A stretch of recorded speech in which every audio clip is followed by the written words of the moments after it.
Hello everyone and welcome to the third part of core concept. I know बहुत लोगों ने बहुत ज़्यादा वेट किया होगा, बट ऑलरेडी मैंने बता दिया था कि संडे तक कोर कंसेप्ट 3 आ जाएगा। एंड इस टॉपिक में हम लोग बात करने वाले हैं मार्केट कैन बी मैनिपुलेटेड। इस पॉइंट में हम लोग देखने वाले हैं कि आखिरकार मार्केट को कैसे कंट्रोल किया जाता है, कौन मार्केट को कंट्रोल करते हैं, और साथ ही में ये देखेंगे कि हम लोग किस तरीके से उनसे बच सकते हैं और इससे हम लोग किस तरह से बेनिफिट उठा सकते हैं, उसके बारे में हम लोग आगे जानेंगे। नेक्स्ट हम लोग बात करने वाले हैं स्टॉप लॉस के बारे में। आई नो आप लोग ऑलरेडी अवेयर होंगे स्टॉप लॉस के बारे में, और इसमें हम लोग बात करेंगे कि how stop loss gives a second chance to us. So start करने से पहले मैं आपको बता दूं कि बेसिकली जो कोर कंसेप्ट सीरीज है ये एक कंटिन्यूअस सीरीज है और ये थर्ड पार्ट है उसका। और अगर आपने फर्स्ट पार्ट और सेकंड पार्ट दोनों नहीं देखा है तो मेक श्योर कि पहले वो दोनों पार्ट आप देख लो, उसके बाद इसको देखना कंटिन्यू करो। सो चलो हम लोग इस वीडियो में आगे बढ़ते हैं। तो फर्स्ट टॉपिक जिस पर हम लोग बात करेंगे वो है market can be manipulated.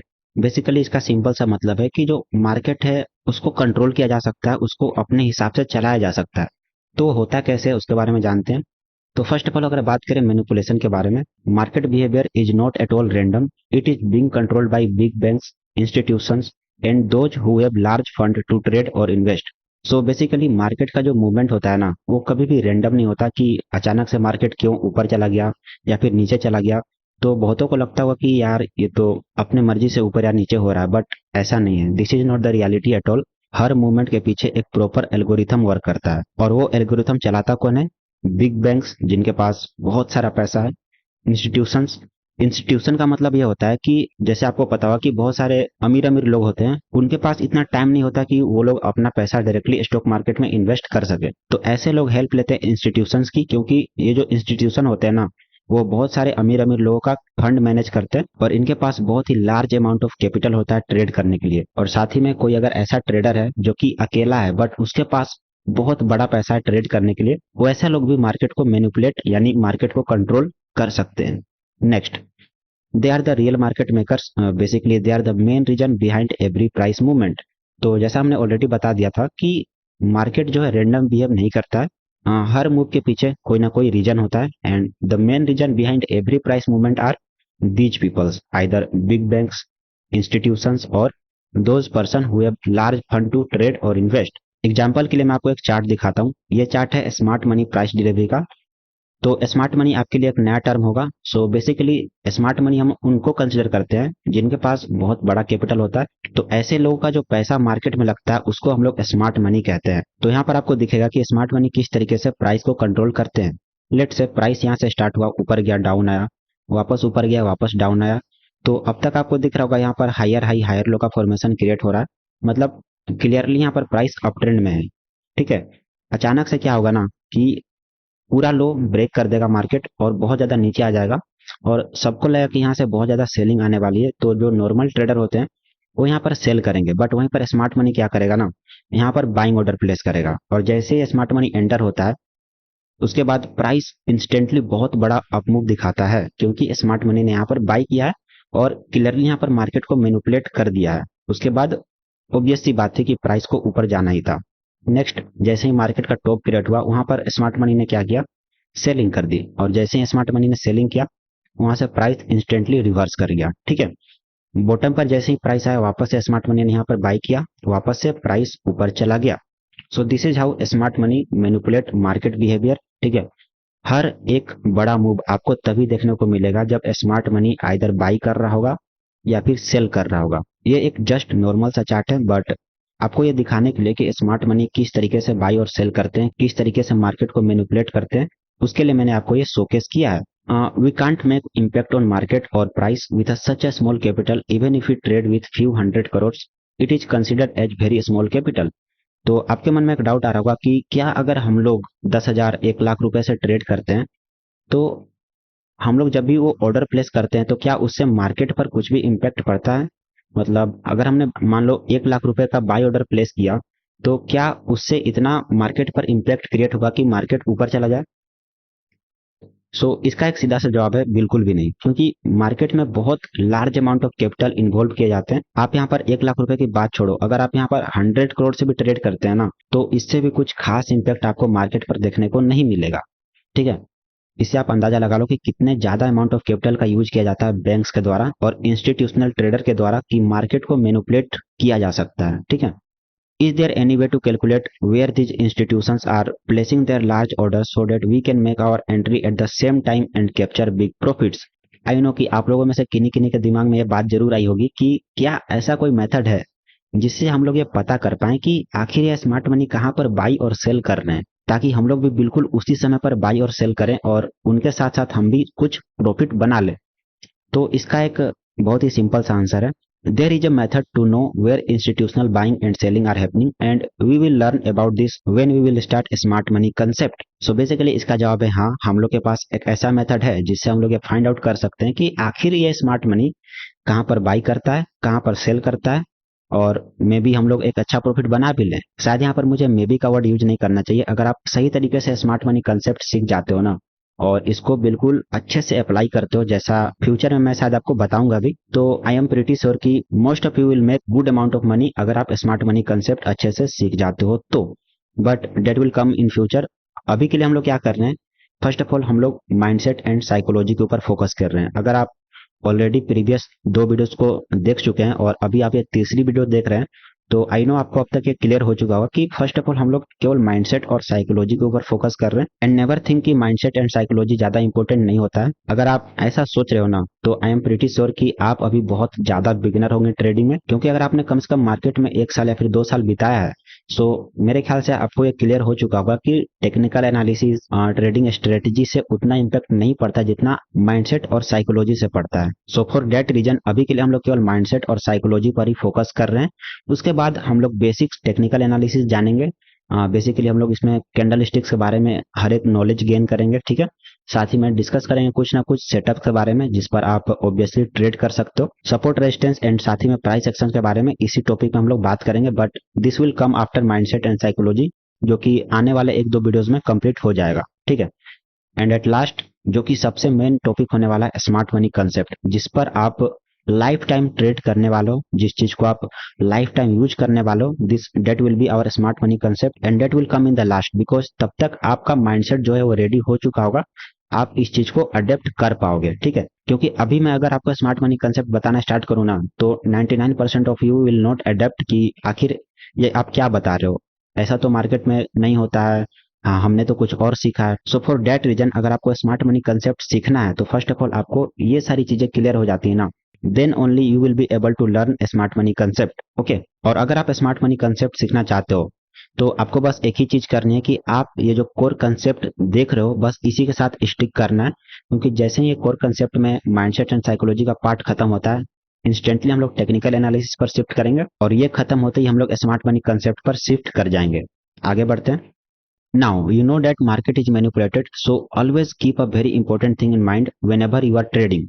So अभी तक आपको ये पता चल चुका होगा कि मार्केट को मैनिपुलेट किया जा सकता है, और अभी के लिए मैं यहाँ पर श्योरिटी के साथ बोलना चाहूंगा कि मार्केट मैनिपुलेटेड है, मार्केट को कंट्रोल किया जा रहा है। सो इस रीजन की वजह से आप जब भी ट्रेड करते हो फ्यूचर में, तो एक चीज को माइंड में रखकर ही ट्रेड करना, जो कि है never be overconfident while placing a trade.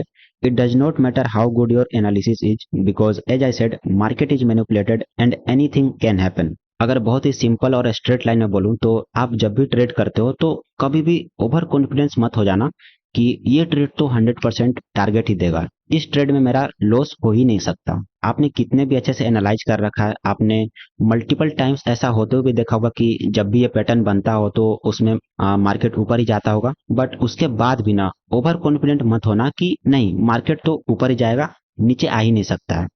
इसका रीजन मैंने आपको बताया कि मार्केट इज मैनिपुलेटेड, ठीक है। अब देखो कि जब आप ओवर कॉन्फिडेंस से ट्रेड करते हो तो आपके साथ क्या होता है, you trust your trade 100%, no chance of loss. तो आप अपने ट्रेड को 100% ट्रस्ट कर लेते हो कि ये जो ट्रेड मैंने अभी लिया हुआ है इसमें चांस ही नहीं है कि लॉस हो जाए, okay. Took a big quantity in greed of big profit, और उस वजह से आप क्या करते हो कि आप एक बहुत ही बड़ी क्वांटिटी में बाई कर लेते हो ताकि आपका एक बड़ा प्रॉफिट हो जाए। आपके मन में एक लालच आ जाता है क्योंकि आपको दिख रहा होता है कि इसमें तो लॉस हो ही नहीं सकता, इसमें तो मार्केट आपको टारगेट ही देगा, ओके। नाउ उसके साथ साथ आप क्या करते हो कि आप स्टॉप लॉस यूज नहीं करते हो, क्योंकि वापस से आपको ये लगता है कि इसमें तो 0% चांस है लॉस होने का, तो आखिर स्टॉप लॉस में क्यों लगाऊं। सिंपल सा लॉजिक यहाँ पर बनता है। बट होता क्या ना कि मार्केट रिवर्स कर जाता है और आपने क्योंकि स्टॉप लॉस नहीं लगाया होता, आपका एक बहुत ही बड़ा लॉस हो जाता है। और इस बड़े लॉस के होने का रीजन सिर्फ एक ही है कि आपने ओवर कॉन्फिडेंस में ट्रेड किया, उसके चलते आपने बड़ी क्वांटिटी बाय की, और साथ ही में आपने स्टॉप लॉस भी यूज नहीं किया क्योंकि आपको लगा कि इसमें तो लॉस हो ही नहीं सकता। तो इस चीज को ध्यान में रखना कि even you get more than 10 confirmation about your trade, you are not safe because only one trader is needed to bust your overconfidence। इस लाइन को आप कहीं नोट डाउन कर लो। अगर आप ये पूरी चीजें लिख नहीं रहे हो ना तो मत लिखो, कोई दिक्कत की बात नहीं, बट इस चीज को कहीं ना कहीं लिख लो, आपको ये बहुत ज्यादा काम देगा। हो सकता है कि अभी आपको ये समझ में ना आए, अगर आप बहुत ज्यादा बिगिनर लेवल पर हो तो आई एम प्रिटी श्योर कि जब आप 1 साल या 2 साल मार्केट में बिताओगे, आपके कुछ लॉसेस होंगे, तब आपको इस लाइन का मतलब समझ में आएगा, देन में भी आप इस चीज को फॉलो कर पाओ। Okay, so example of market manipulation. So here is a story, इसको सुनना, इसमें आपको देखने को मिलेगा कि मार्केट को किस तरीके से कंट्रोल किया जाता है।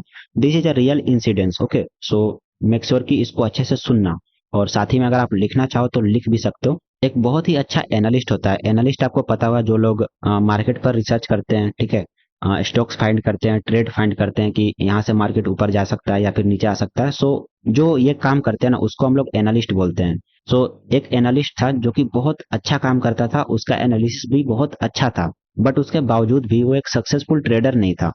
उसके ट्रेडिंग में लॉसेस ही होते थे, हालांकि उसका एनालिसिस बिल्कुल सही होता था, बट उसके बावजूद भी उसके ट्रेडिंग में लॉसेस होते थे। फिर उसने क्या किया कि उसने एक ब्रोकिंग फर्म में काम करना स्टार्ट किया एज एन एनालिस्ट। अगर आपको ब्रोकिंग फर्म नहीं पता तो ब्रोकिंग फर्म बेसिकली ऐसे इंस्टीट्यूशन होते हैं ना, जो लोग मार्केट पर रिसर्च करते हैं और अपने क्लाइंट को ट्रेड दिलाते हैं, जो लोग वहां पर अपना अकाउंट ओपन करते हैं, सो अपने क्लाइंट्स को लोग ट्रेड दिलाते हैं। सो ऐसे ब्रोकिंग फर्म में वो आदमी एक एनालिस्ट की तरह काम करने लगता है, ठीक है। Now, the chairman of that broking firm was a very big investor with over 40 years of experience, but he didn't understand anything about technical analysis as he uses financial reports of the companies to invest in them। तो होता क्या कि उस broking firm का जो chairman होता है, जो मालिक होता है, जो सीईओ होता है, वो एक बहुत ही बड़ा इन्वेस्टर होता है जिसके पास 40 साल का एक्सपीरियंस होता है, बट उसको बिल्कुल भी टेक्निकल एनालिसिस नहीं आती थी क्योंकि वो एक पुराने जमाने का ट्रेडर था। तो वो इन्वेस्ट करने के लिए क्या करता था कि हर कंपनी का फाइनेंशियल रिपोर्ट चेक करता था, जिस भी कंपनी का प्रॉफिट ग्रोथ अच्छा होता था उस टाइप के कंपनीज में वो इन्वेस्ट करता था। सो बेसिकली उसके पास जीरो टेक्निकल एनालिसिस की नॉलेज थी, उसको बिल्कुल भी चार्ट वगैरह, कैंडलस्टिक्स वगैरह बिल्कुल भी समझ में नहीं आता था, ठीक है। तो एक दिन उस चेयरमैन ने डिसाइड किया कि वो जाके अपने एनालिस्ट से थोड़ी बहुत टेक्निकल एनालिसिस सीखेगा। तो वो जाके बोलता है कि जो लोग एनालिस्ट हैं यहाँ पर, आप में से कोई एक आओ और मुझे थोड़ी बहुत टेक्निकल एनालिसिस सिखाओ कि आखिर एक काम कैसे करता है। तो यहाँ पर हमारा जो एनालिस्ट होता है, जिसके बारे में हमने बात किया स्टार्टिंग में, जिसने अभी अभी ब्रोकिंग फर्म में, बिल्कुल इसी ब्रोकिंग फर्म में काम करना स्टार्ट किया था, तो उसको लगता है कि एक बहुत ही अच्छी अपॉर्चुनिटी है अपना जो एबिलिटी है उसको अपने चेयरमैन के सामने शो करने का। तो बहुत ही ज्यादा एक्साइटेड हो जाता है और जंप करके अपने चेयरमैन के सामने आ जाता है और बोलता है कि जी हाँ, मैं आपको थोड़ी बहुत टेक्निकल एनालिसिस सिखा देता हूँ। फिर वो क्या करता है कि कंप्यूटर स्क्रीन पर वहां पर किसी स्टॉक का चार्ट ओपन होता है, ठीक है, प्राइस चल रहा होता है, मार्केट ओपन होता है, और वो क्या करता है कि उस चार्ट पर वो सपोर्ट और रेजिस्टेंस लाइन ड्रॉ करने लगता है, और थोड़ी देर बाद फिर चेयरमैन को बोलता है कि आज के दिन प्राइस यहाँ से ऊपर जाएगा, और जब ये प्राइस इस रेजिस्टेंस के पास पहुंचेगा वहां पर रुकेगा और फिर वहीं से घूम जाएगा, और वही प्राइस हमारा आज का हाई बनेगा, उसके ऊपर मार्केट नहीं जाएगा। सो ऐसा वो एनालिस्ट अपने चेयरमैन को बोलता है। फिर उसके बाद मार्केट धीरे धीरे ऊपर जाता है और उसी रेजिस्टेंस के आसपास पहुंच जाता है। फिर वो चेयरमैन उस एनालिस्ट से बोलता है कि this is where the market is suppose to stop and go down, right.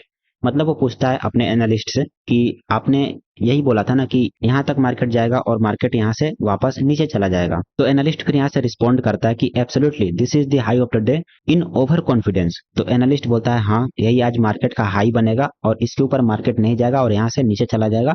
और जब वो बात ये बोल रहा होता है ना, तो उसके बातों में साफ साफ ओवर कॉन्फिडेंस दिखता है कि एनालिस्ट जो है अपने एनालिसिस पर बहुत ही ज्यादा ओवर कॉन्फिडेंस फील कर रहा था। उसको ये लग रहा था कि जो उसने बताया ना बिल्कुल वैसा ही होने वाला है। ओके, फिर चेयरमैन क्या करता है कि चेयरमैन अपना फोन उठाता है, अपने क्लर्क को फोन करता है और बोलता है ना कि उस कंपनी में, जिस कंपनी का चार्ट ओपन था, जिस कंपनी पर अभी अभी उस एनालिस्ट ने एनालाइज करके बताया था कि मार्केट आज इस लेवल से ऊपर नहीं जाएगा, उसी कंपनी में अपने क्लर्क को ये बोलता है $2 मिलियन के शेयर उस कंपनी में बाई करो। ऐसा करने के 30 सेकंड बाद क्या होता है ना कि प्राइस और ज्यादा ऊपर चला जाता है, बहुत ही स्पीड से ऊपर जाता है और एक नया हाई क्रिएट कर देता है। मतलब जो उस एनालिस्ट ने बताया था ना, उससे बहुत ही ज्यादा ऊपर चला जाता है प्राइस। और फिर चेयरमैन बहुत ही गुस्से से उस एनालिस्ट की तरफ देखता है और रिप्लाई देता है कि if I can do that then anyone can. मतलब अगर ये मैं कर सकता हूं तो ये कोई भी कर सकता है। मतलब आपने जो टेक्निकल एनालिसिस सीखा है, जिस पर आप इतना ज्यादा ओवर कॉन्फिडेंस फील करते हो, वो सारा बकवास है। This shows that how easy it is for large fund traders, banks, institution to manipulate market, and this is how the market is manipulated. तो अगर आपने ये स्टोरी अच्छे से सुनी है, आपने हर एक पॉइंट पर ध्यान दिया, तो आपको ये चीज क्लियरली दिख रही होगी कि वो जो एनालिस्ट था उसके जगह आप खुद को रख के देखो, आप भी ऐसे ही करते होगे कि सपोर्ट रेजिस्टेंस आपने ड्रॉ किया, सही किया, आपने कहीं ना कहीं सीखा है कि सपोर्ट रेजिस्टेंस मार्केट में काम करता है। जी हाँ, करता है, बट 100% काम नहीं करता ना। सपोर्ट रेजिस्टेंस हो या फिर कोई भी ट्रेडिंग स्ट्रेटेजी हो, वो 100% काम नहीं करता। ओके। सो कभी भी उस ट्रेड को लेकर, अगर आपने कितना भी अच्छा ट्रेड फाइंड किया हुआ है, उस ट्रेड में कभी भी ओवर कॉन्फिडेंस फील मत करना, और इस बात को हमेशा ध्यान में रखना कि only one trader is needed to bust your overconfidence. Not only bust your overconfidence, आपको उसमें बहुत बड़ा लॉस भी हो सकता है। ठीक है। सो मेक श्योर कि आप कभी भी ट्रेड करते हो, कभी भी ट्रेड करो, confidence is very good, confidence होना चाहिए मार्केट में ट्रेड करने के लिए, प्रॉफिटेबल ट्रेडर बनने के लिए, but not over confidence. Over confidence is too much risky for a trader. और आपको पता है क्यों? क्योंकि मैंने आपको ऑलरेडी प्रीवियस स्लाइड में बताया कि जब भी आप ओवर कॉन्फिडेंस में ट्रेड करते हो तो आपके साथ क्या क्या हो सकता है। ठीक है। सो वंस अगेन इस पॉइंट को नोट डाउन कर सकते हो आप, तो कर लो। This is a very important line, only one trader is needed to bust your overconfidence. So आपके मन में क्वेश्चन आ रहा होगा कि how can we safeguard our self from those sharks. So shark basically इन लोगों को रिप्रेजेंट कर रहा है, large fund traders, banks, institution.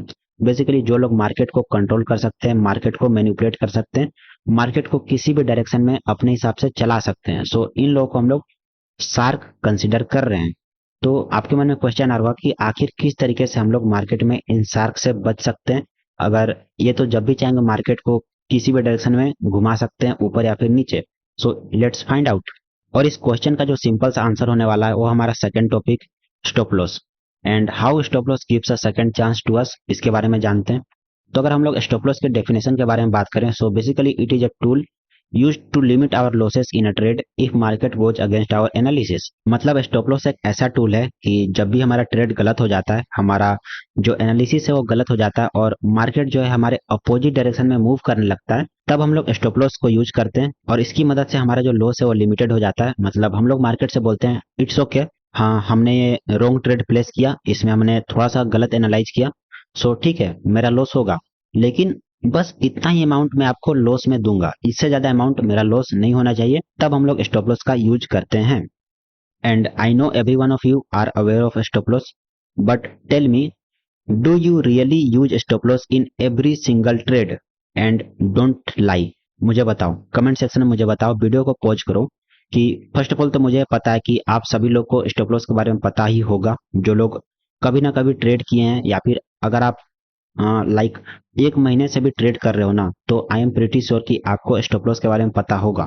But मुझे बताओ कि क्या आप स्टॉप लॉस को हर ट्रेड में यूज कर रहे हो? मतलब आप जितने भी ट्रेड प्लेस करते हो, क्या आप हर ट्रेड में अपने स्टॉप लॉस को यूज कर रहे हो? इस चीज को मुझे बताओ, और झूठ मत बोलना। चलो, बता दिया?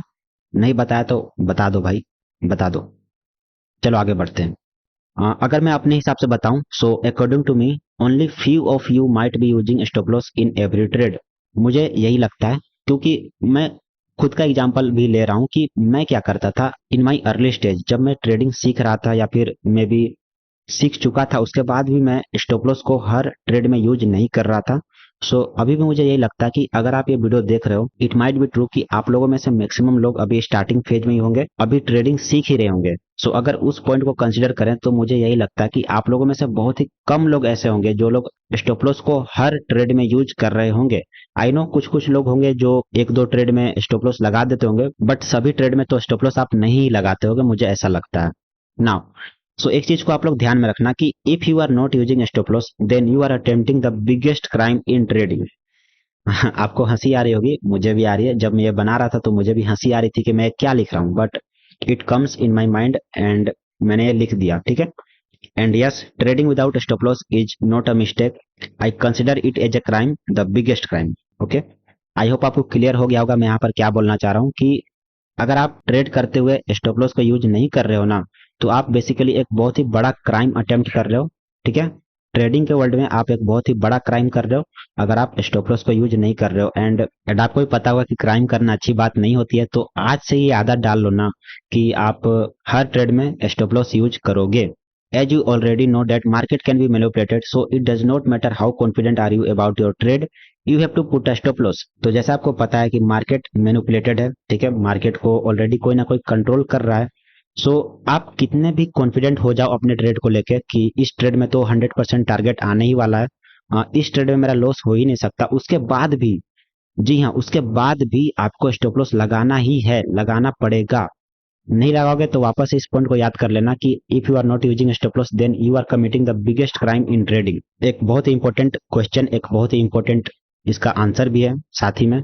बड़ा लॉस किस रीजन से होता है? सबसे पहले तो मुझे आप बताओ कि बड़ा लॉस किस रीजन से होता है। ठीक है, मैं छोटे लॉसेस की बात नहीं करता, बड़ा लॉस किस रीजन से होता है बताओ। जो सबसे पहला रीजन होता है वो है ट्रेडिंग टू लार्ज क्वांटिटी। मतलब आपके पास 1 लाख का कैपिटल है और 1 लाख का आपने ट्रेड ही कर दिया। सोचो, मतलब जितना आपके पास कैपिटल है ना, उस पूरे कैपिटल से ही आप ट्रेड कर रहे हो। मतलब आपके पास कोई ऐसा चीज ही नहीं जिससे आप ये डिसाइड कर पाओ कि आपको इस ट्रेड में कितना क्वांटिटी बाई करना है, कितना स्टॉप लॉस रखना है, ऐसा आपके पास कुछ है ही नहीं। सो बेसिकली ये एक बहुत ही बड़ा पॉइंट है और इसको कवर करने के लिए हमने ऑलरेडी ये बात कर रखा है कि इस चीज को हम लोग रिस्क मैनेजमेंट के सेगमेंट में कवर करेंगे बहुत ही अच्छे से। इसमें मैं आपको बताऊंगा कि आप किस तरीके से अपना क्वांटिटी डिसाइड कर सकते हो, किस तरीके से अपना स्टॉप लॉस डिसाइड कर सकते हो। So this will come in core concept 4। For now दूसरे पॉइंट की बात करें जिससे कि बहुत बड़ा लॉस हो सकता है, that is holding a losing trade too long. मतलब आप ट्रेड लेते हो और उस ट्रेड में स्टॉप लॉस नहीं लगाते हो, हालांकि प्राइस आपके अपोजिट डायरेक्शन में बढ़ता जाता है, बढ़ता जाता है, और आपको दिख रहा होता है कि आपका लॉस भी बहुत ज्यादा बढ़ रहा है, बट उसके बावजूद भी आप उस ट्रेड से एग्जिट नहीं करते हो और उसके वजह से आपका एक बड़ा लॉस हो सकता है। तो अगर हम लोग सेकंड पॉइंट को और ज्यादा ब्रेक डाउन करें, so basically if you are not using a stop loss then you will hold the losing trade and you will keep hoping that the price will move back in your direction। तो होता क्या है ना कि जब भी आप stop loss use नहीं करते हो, कई बार आपको अच्छा भी लगेगा कि प्राइस बहुत ज्यादा नीचे आता है और वापस से आपके डायरेक्शन में मूव कर जाता है। ठीक है, बाय लक आपका उसमें प्रॉफिट बन गया, आपका उसमें स्टॉप लॉस लगना चाहिए था, बट क्योंकि आपने स्टॉप लॉस नहीं लगाया था तो मार्केट नीचे आके भी वापस ऊपर चला गया तो आपका प्रॉफिट बन गया। बट एज आई सेड कि लक हर बार काम नहीं करता है। फिर अगली बार क्या होगा ना कि मार्केट आपके अपोजिट डायरेक्शन में बढ़ता ही चला जाएगा और कभी रिवर्स करेगा ही नहीं, बट उसके बावजूद भी आप यही होप करते रहोगे ना, हे भगवान प्राइस वापस से मेरे डायरेक्शन में चल जाए, लेकिन ऐसा नहीं होगा। Okay, at the end of the day you will hold that losing trade until your maximum money losing potential is reached। at the end you will exit that trade with a much bigger loss। तो आप क्या करोगे ना कि आप उस losing trade को बहुत ही लंबे टाइम तक होल्ड करोगे, और कब तक होल्ड करोगे? जब तक आपका मैक्सिमम मनी लूज करने का पोटेंशियल रीच नहीं हो जाता तब तक आप उस ट्रेड को होल्ड करोगे। और वंस जब आपको दिखेगा कि यार अब तो बहुत ज्यादा बड़ा लॉस हो गया है, अब मैं इसको और ज्यादा होल्ड नहीं कर सकता, तब जाकर आप उस ट्रेड को कट करते हो और एट द एंड आपका एक बहुत ही बड़ा लॉस हो जाता है ना। एक बहुत ही इंपॉर्टेंट लाइन, मेक श्योर कि इसको कहीं ना कहीं नोट डाउन करके रख लेना। If you are not taking small losses sooner or later you will take mother of all losses. इसको अगर मैं हिंदी में बताऊं तो अगर आप छोटे स्टॉप लॉस नहीं ले रहे हो, छोटे लॉसेस नहीं ले रहे हो, तो आज या कल या फिर कभी भी आप बहुत ही ज्यादा बड़ा लॉस लोगे। And this is really true, ऐसा होगा ही होगा। अगर आप छोटे लॉसेस नहीं ले रहे हो ना तो कहीं ना कहीं आप आज या कल बहुत ही ज्यादा बड़ा लॉस लेने वाले हो। इस चीज को ध्यान में रखना, और मे भी आपके साथ कभी ना कभी ऐसा हुआ भी होगा, और अगर हुआ है तो मेक श्योर कि आप कमेंट में बताओ। Now don't focus on making big money, instead focus on limiting your losses. Your first priority should be your stop loss, target is secondary. जैसा मैंने हर बार आपको बताया कि स्टार्टिंग में ही बड़े पैसे बनाने के बारे में मत सोचो, उसके जगह आप ये सोचो ना कि आप किस तरीके से अपने लॉसेस को लिमिट कर सकते हो कि एक ट्रेड में मैं 500 रुपए से ज्यादा लॉस नहीं लूंगा, एक ट्रेड में मैं 1000 रुपए से ज्यादा लॉस नहीं लूंगा according to your capital size. जिनके पास 1 लाख का कैपिटल है तो आप 1 लाख के कैपिटल साइज पर डिसाइड करो कि आप एक ट्रेड में 2000 से ज्यादा रिस्क नहीं लोगे, like this. Okay, your priority should be your stop loss, target is secondary. मतलब आगे से आप जब भी ट्रेड करने जाओगे तो आपको क्या करना है ना कि आपको फर्स्ट ऑफ ऑल ये नहीं देखना कि अगर ये ट्रेड सही हो जाता है तो आपको कितना ज्यादा प्रॉफिट होगा। उसकी जगह आप ये देखना स्टार्ट कर दो कि अगर मैं ये ट्रेड लेता हूं और इसमें मेरा स्टॉप लॉस हिट हो जाता है तो आपको कितना लॉस होगा। ठीक है, क्योंकि अगर आप इस चीज को देखना स्टार्ट कर देते हो ना तो ऑटोमेटिकली आप क्या करोगे कि क्वांटिटी उसी हिसाब से आप बाई करोगे। ठीक है, सो डेट अगर आपका उसमें स्टॉप लॉस हिट हो जाता है ड्यू टू एनी रीजन, तो आपका बड़ा लॉस नहीं होगा। Okay, and if you will able to build the habit of using stop loss on your every single trade, then you will get many chances to correct your mistake in your upcoming trades because your capital will be safe as you will not leave your capital burning in just single trade। तो होगा क्या कि अगर आप ये habit डाल लेते हो ना कि आप अब से जितने भी ट्रेड करते हो उसमें आप हर एक ट्रेड में स्टॉप लॉस यूज करोगे, तो इससे क्या होगा ना कि आपको एक सेकंड चांस मिलेगा अपने मिस्टेक को करेक्ट करने का। ठीक है, क्योंकि आपका जो कैपिटल होगा वो सेफ होगा, आप एक ही ट्रेड में अपने पूरे कैपिटल को लॉस नहीं करोगे। Accept your mistake, cut your trade when it is turning against you and save your capital.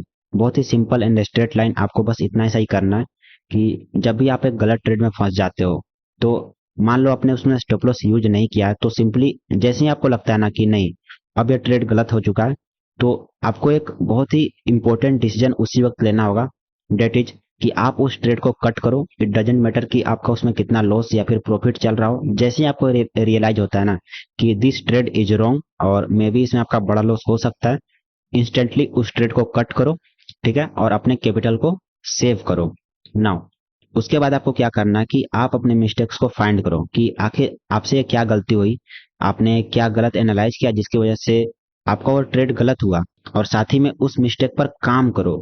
Resolve it and trade again if market is giving you a trade signal, and obviously put a stop loss again because you never know what the sharks are planning. तो basically अपने mistake को सुधारो और वापस से trade करो। Trade भी कब करना है, जब आपको एक ट्रेड सिग्नल मिलता है अपने सेटअप के अकॉर्डिंग, तभी आपको ट्रेड करना है। एंड ऑब्वियसली उस ट्रेड में भी आपको स्टॉप लॉस लगाना है। और इसका रीजन क्या है, आपको पता है कि मार्केट मैनिपुलेटेड है, मार्केट को कोई ना कोई कंट्रोल कर रहा है।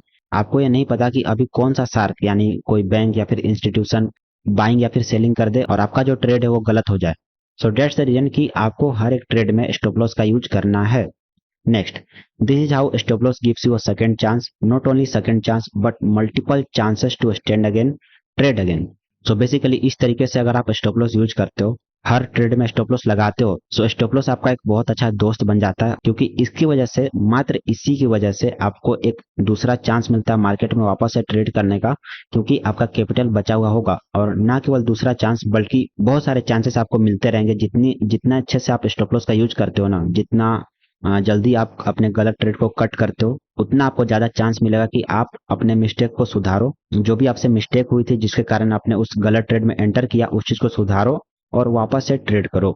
Late me tell you, there is no shame in being wrong. In fact you will be considered brave if you accept you are wrong and cut your losses in its early stages before it turns into a disaster. तो इन सारी चीजों को आपको भूलना पड़ेगा। ये जो इमोशंस हैं, गलत होने से आपको डर लगता है, तो इन सारी चीजों को आपको भूलना पड़ेगा।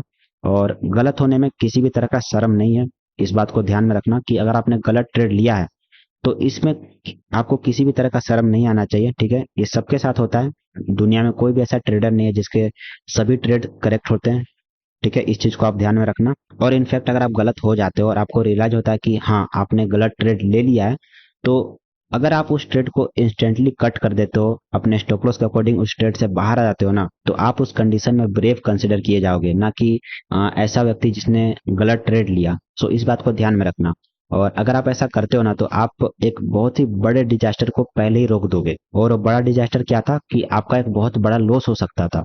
Now those who are overconfident on his analysis or his trade and never cut losses do not survive long in the market because their capital will be vanished। तो आपको ये पढ़ के समझ में आ रहा होगा कि जो लोग मार्केट में ओवर कॉन्फिडेंट होते हैं अपने ट्रेड को लेके, अपने एनालिसिस को लेके कि मैंने एनालाइज किया हुआ है तो इसमें मार्केट 100% टारगेट देगा ही देगा, कुछ इस टाइप से अगर लोग ओवर कॉन्फिडेंट होते हैं, तो ऐसे लोग क्या है ना, मार्केट में ज्यादा लंबे टाइम तक सर्वाइव नहीं कर पाते हैं, क्योंकि बस एक गलत ट्रेड और उनका सारा कैपिटल गायब हो जाता है। So always use stop loss. The first thing you have to do after taking a trade is to put a protective stop loss। So इतना सब समझाने के बाद आपको ये समझ में ऑलरेडी आ चुका होगा कि आपको हमेशा स्टॉप लॉस यूज करना है जब भी आप ट्रेड करते हो।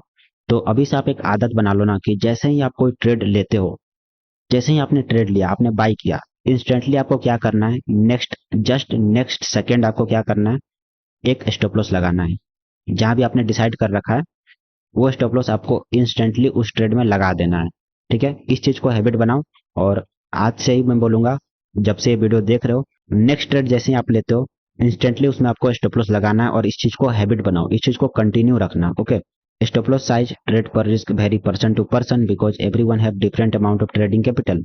सो बेसिकली आपके मन में एक डाउट आ रहा होगा कि आखिर हम लोग को कितना रिस्क लेना चाहिए पर ट्रेड, हमारा क्वांटिटी साइज कितना होना चाहिए। तो इन सारी चीज़ों को हम लोग रिस्क मैनेजमेंट में जानेंगे ही, क्योंकि ये जो सारी चीज़ें हैं ना, वो पर्सन टू पर्सन अलग होती हैं, क्योंकि हर एक पर्सन के पास डिफरेंट कैपिटल होगा। किसी के पास 1 लाख होगा तो किसी के पास 10 लाख होगा और किसी के पास 10,000 होगा। तो हर पर्सन के लिए जो ट्रेड पर रिस्क है और क्वांटिटी होगा ना, वो अलग होगा। So that's why we will learn how you can calculate your risk per trade and position sizing in next segment, that is risk management. And yes, यहाँ पर हमारा खत्म होता है core concept part 3। And obviously जैसा मैंने आपको बताया कि जो कोर कंसेप्ट 4 आने वाला है वो आने वाला है रिस्क मैनेजमेंट के ऊपर।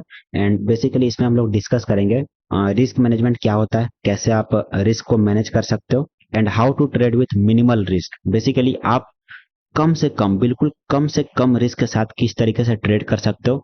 And let me tell you कि अगर आपने कोर कंसेप्ट 1 नहीं देखा, 2 नहीं देखा, लेट से अगर आपने 3 भी नहीं देखा, बट आपको कहीं से पता चलता है कि कोर कंसेप्ट 4 रिस्क मैनेजमेंट के ऊपर आने वाला है, कि ये बहुत ही ज्यादा इंपॉर्टेंट सेगमेंट होने वाला है। मेरे ख्याल से सबसे इंपॉर्टेंट सेगमेंट यही होने वाला है। तो मैं नहीं चाहता कि कोई भी इसको मिस करे। जो लोग अभी तक ज्वाइन हुए हैं ना, वो सारे लोग इस चैप्टर को जरूर से जरूर देखना। ठीक है, ये बहुत ही इंपॉर्टेंट होने वाला है। सो इतना ही रखते हैं इस वीडियो में। आई होप आपको सारी चीज समझ में आई होंगी। एंड अगर आपको वीडियो जरा से भी पसंद आया हो तो मेक श्योर कि इसको लाइक कर देना। एंड ये जो कोर कंसेप्ट का सीरीज है हमारा कंटिन्यू रहेगा जब तक हम लोग स्मार्ट मनी कंसेप्ट पर नहीं चले जाते हैं। ठीक है, तो मेक श्योर अगर आप इस सीरीज को कंटिन्यू देखना चाहते हो तो आप सब्सक्राइब भी कर सकते हो। सो डेट्स इट, मैं मिलता हूं आपसे नेक्स्ट वीडियो में, तब तक के लिए बाय।